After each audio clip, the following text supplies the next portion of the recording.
The days of talking to your incarcerated family members on a phone through glass are a thing of the past for some kids.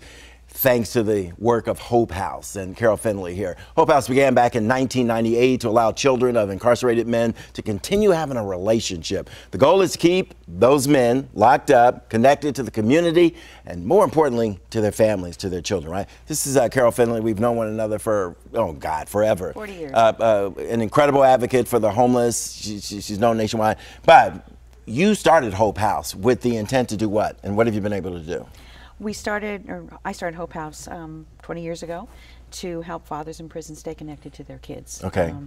As Lorton was closing in D.C., men were being shipped, and women too, but we work with men, were being shipped all over the country. I really felt it was important to help these guys stay connected to their families. You're absolutely right, and the district no longer runs its own prison system. We used to have Lorton Reformatory, which is right down the road in Lorton, Virginia.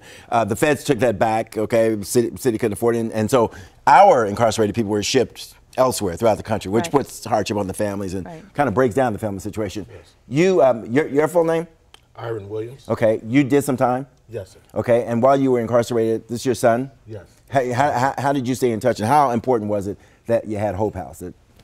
I didn't realize originally how important it was until my son on his birthday, the week of his 13th birthday, I believe it was, chose rather to come and spend the week with me than just being uncoerced to have a party or go anywhere else.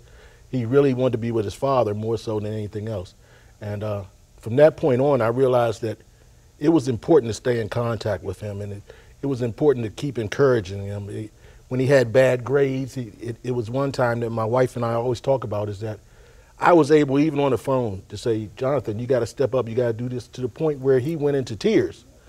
And I was like, wow, this is a real impact. And even to this day, we still have pictures of bowls and clay made and pictures. Did you have all the influence that you wanted to have, or did you lose some influence because you were locked up?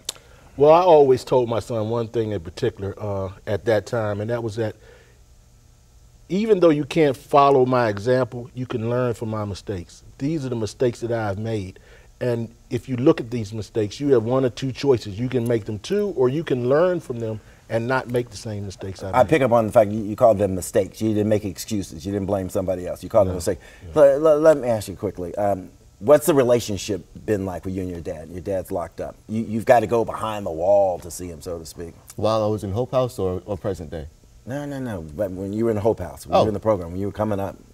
It was fantastic. I mean, you know, because I had the experience where we had to talk through the glass and talk through the phone. So then the transition from that to being able to sit down at a table with him and hold hands and really talk and you know, touch and hug and things of that nature was a night and day difference. So I mean, the Hope House program was a tremendous influence, and it really helped to keep our relationship strong while he was incarcerated. Did you follow his advice, straight and narrow? Oh yeah, I hope so. Yeah, great.